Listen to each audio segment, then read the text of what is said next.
Okay, so guys, welcome to my kitchen.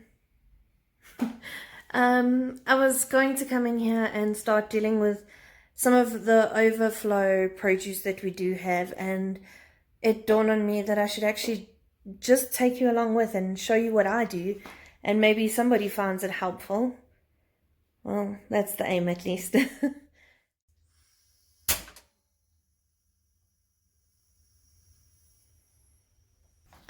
Okay, so today I'm starting off with the chilies. Essentially what you've got in front of you is a variety of different peppers. I've got some of these bishop's crown peppers. I've got some slightly older pepper dews. I've got some cherry bombs. These little peppers are feisty. I've also got two paprikas. I think there's even a red jalapeno in here somewhere. Not 100% sure, but we've got all these mixes of chilies, and we're not going to be able to eat through them all fresh straight away. Also, you can save one or two. We've still got harvest coming in from our garden, because some of these were actually given to us. For instance, most of the Scotch bonnets were given to us by Duncan's mom, and most of the cherry bombs at the moment, because mine haven't turned red yet, are from my mom's garden. And they can't eat through their abundance, so they're sharing it, and I appreciate it. So what I'm going to do is I'm going to now process this. I'm going to cut it up into pieces, and then I'm going to put it on a drying rack and stick it in the dehydrator. Let's do it.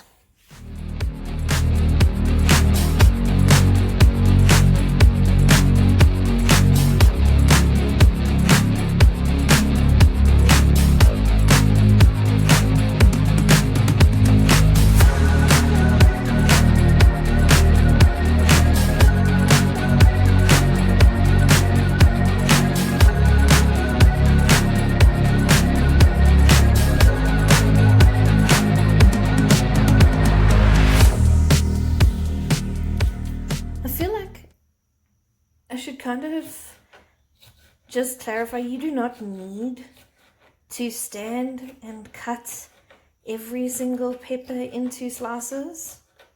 It's not necessary. You could probably put them into a blender and pre-cut them, or ultimately you could potentially just dry them out whole, or just cut them into chunks and put them on a dehydrator and dry them that way. I don't have a dehydrator, not an electric one. I have a DIY dehydrator cupboard. So essentially what it is it's a cupboard my dad built for me. So it's an old side table that he removed the middle panel of and in the door, and he put some mesh in there, and I had engineered an old set of shoe racks into a drying rack for things that I was drying, and then he gifted me the cupboard to help me, and when he delivered it, my shoe racks fit perfectly into the cupboard itself, and there was enough space on the front of it for me to attach a small electric powered fan. So now I put my shoe racks in the cupboard when they're loaded, and I position the fan in the correct place, and I put it on and I leave it. Now this only really works because we have a fairly dry climate, and because it's nice and warm at the moment. It actually probably works best during winter when it's not as humid. But because it's warm, things dry fairly quickly, so you only really need like one, maybe two warmish days, and it pretty much does the work itself. You can set and forget it, because your things are never going to be too dry, not in this dehydrator at least. So it's more of an air dryer, I suppose,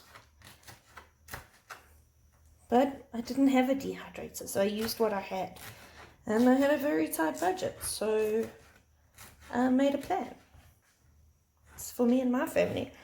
And if I trust my process, nobody else is going to question it in the house.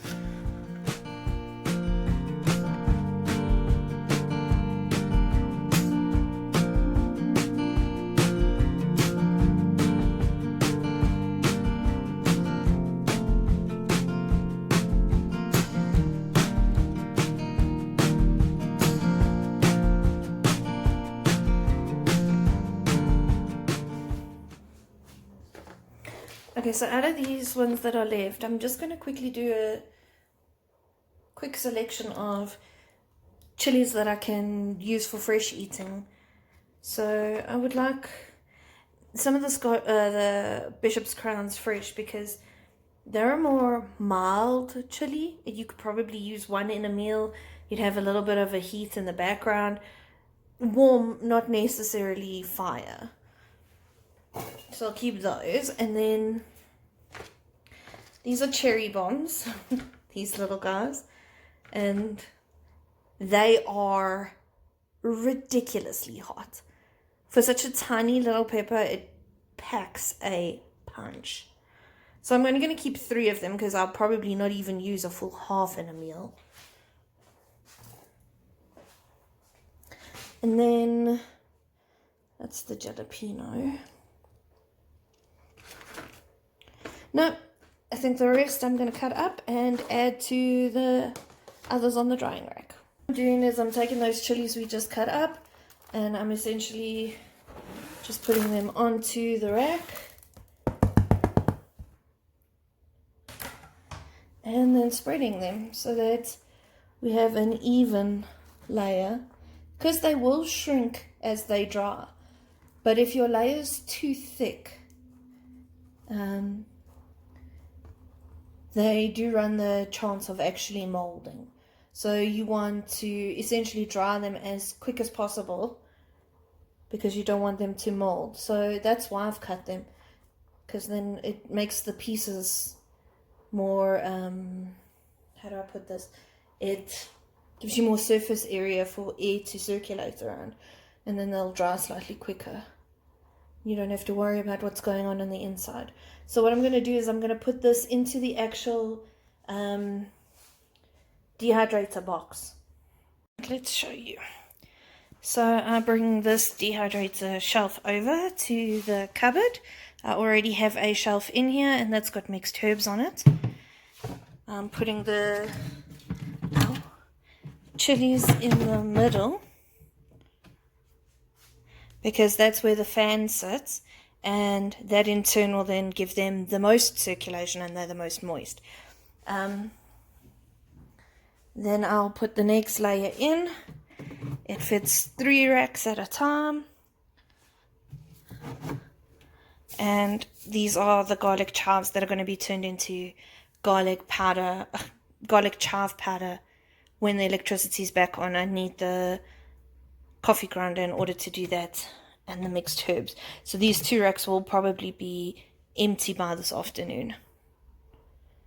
Then I've got my little fan.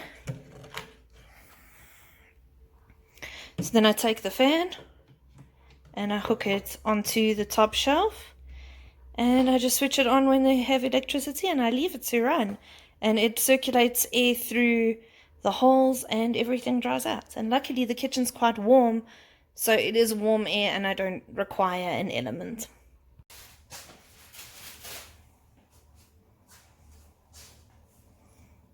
I've got the spinach and the vegetables that I picked the other day. So what I'm going to do is I'm just going to essentially take the stalkiest part off and put that one side. And if my leaves feel or look a little bit gross, put that one side. Just saving the best parts. And I am putting them in this dish. And this is a biscuit tub, but it seals really well and it keeps your spinach fresh for much longer in the fridge than you can possibly imagine. It doesn't go slimy like the shop bought spinach tends to. That's purely just a packaging thing. So I've even got some beetroot tops. Like I said, I'm just pulling the stalk off of the leaf itself so that I've just got the leaf, and I'm putting the leaf as is into the tub. Right, so now I've got a nice tub full of fresh greens, and I'm just going to put the lid on and stick that into the fresh drawer in the fridge. As for all the stems and the stalks, I'm just going to give them a rough chop, and then I'm actually going to add them into the stock pot on the stove.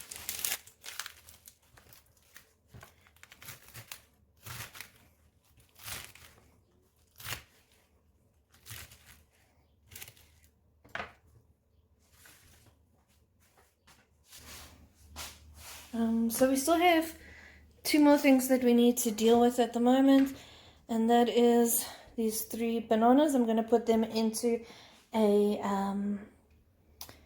Ziploc type bucket and just put those in the freezer, and I'll probably make banana bread with them next week sometime. And then I've got these 3 cucumbers here and 2 on the inside. I'm probably going to keep the larger of the 3 for fresh eating, and I'm going to use the other 4. I'm going to cut those into slices and then salt them so that we can make gherkins later. So what I do is any offcuts or slightly old and worn things that you don't necessarily want to cook with, I do tend to put one side and they go to the worms. Things like, as far as the banana peels go, what Duncan sometimes does is he uses them to make a tea that we use to water the garden with.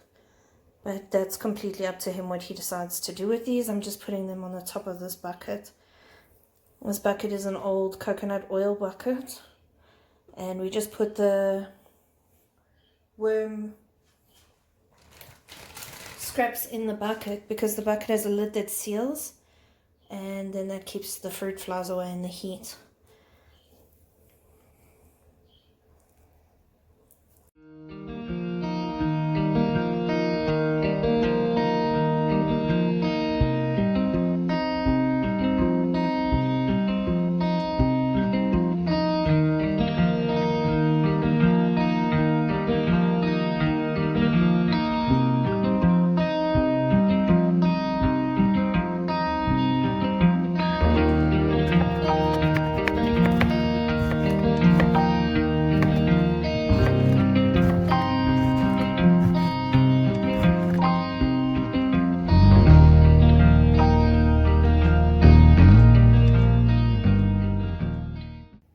So here's our cucumber that we just sliced up. I'm just going to salt them quite heavily.